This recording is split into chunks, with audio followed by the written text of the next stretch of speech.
4 takeaways from Rockets' early season success.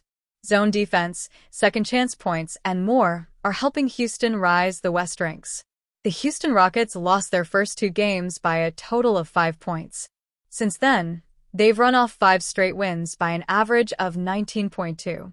The Rockets have seen significant statistical improvement for the 3rd straight season. Thus far, Kevin Durant hasn't had to do too much, and Fred VanVleet hasn't been missed. There are some unsustainable elements to the Rockets' top-ranked defense, but Houston has the look of a contender. 1. No movement necessary.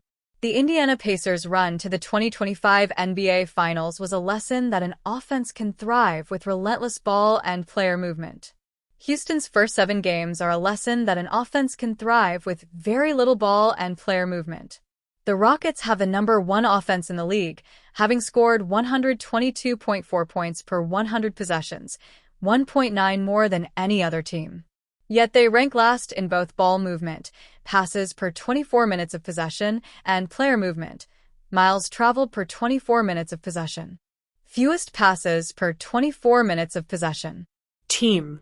Miles/24. Rank. Passes/24. Houston. 9.3. 30. 303. LA Lakers. 9.9. 27. 306.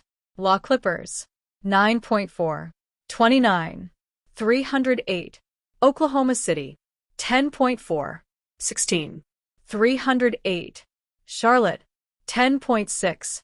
11. 311.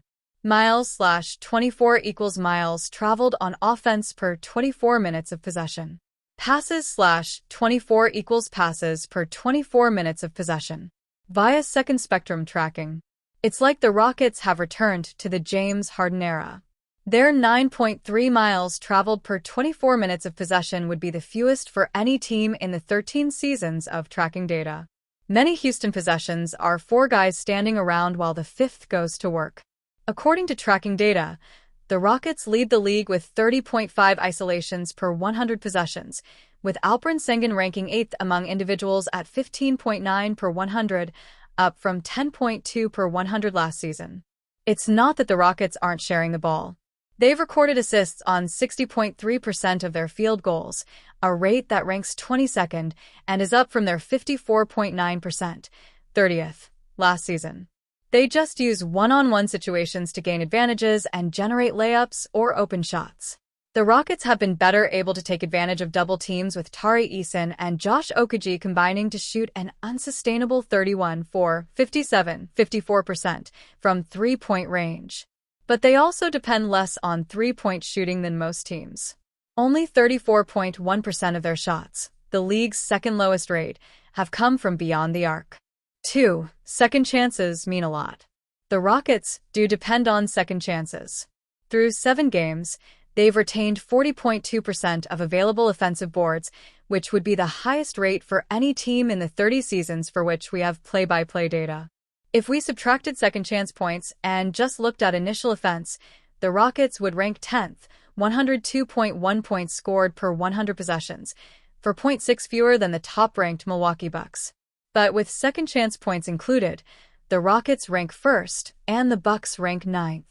Playing 2 bigs together is generally better for defense than for offense, but the Rockets have scored 128.8 points per 100 possessions in 136 total minutes with Alperen Sengun on the floor with either Steven Adams or Clint Capella, compared to 122.8, still very efficient, in 121 minutes with Sengun at center.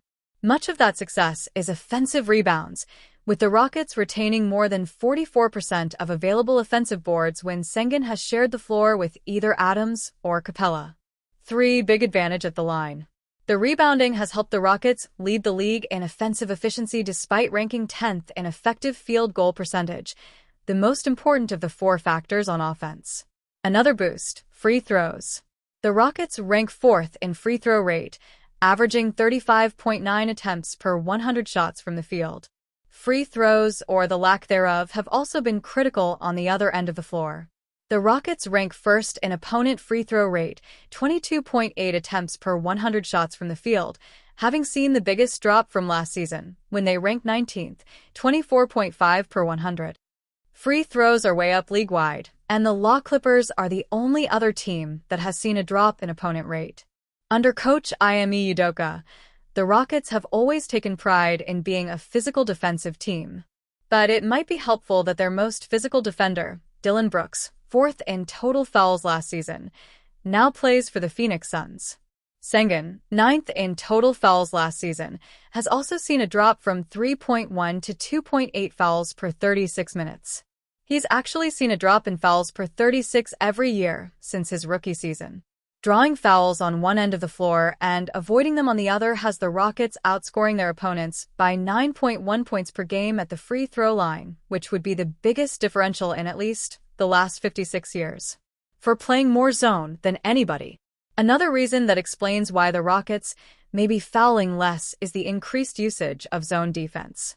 According to Synergy tracking, Houston has played zone on 18.6% of defensive possessions. That is almost double the rate of any other team this season. The Miami Heat ranks second at 9.7%, would be the second highest rate in 18 seasons of Synergy tracking, is almost 4 times the Rockets' rate, 5%, 4th most, last season. The zone gave up some open threes and an alley-oop dunk in Memphis on Wednesday. Shai Gilgeous-Alexander was also able to get Reed Shepherd isolated when the Rockets played zone on opening night. But overall, opponents have scored less efficiently against the Rockets' zone than they have against man-to-man defense. It allows the Rockets to keep their bigs near the basket to protect the rim and force tougher shots. And the Rockets have the collective length and athleticism to rotate on the pass and somewhat prevent in-rhythm looks on the perimeter. It's still early, and some of those historical numbers will probably become less historical as 2025-26 continues. But the Rockets are a different team than they were last season, and not just because they traded for Durant.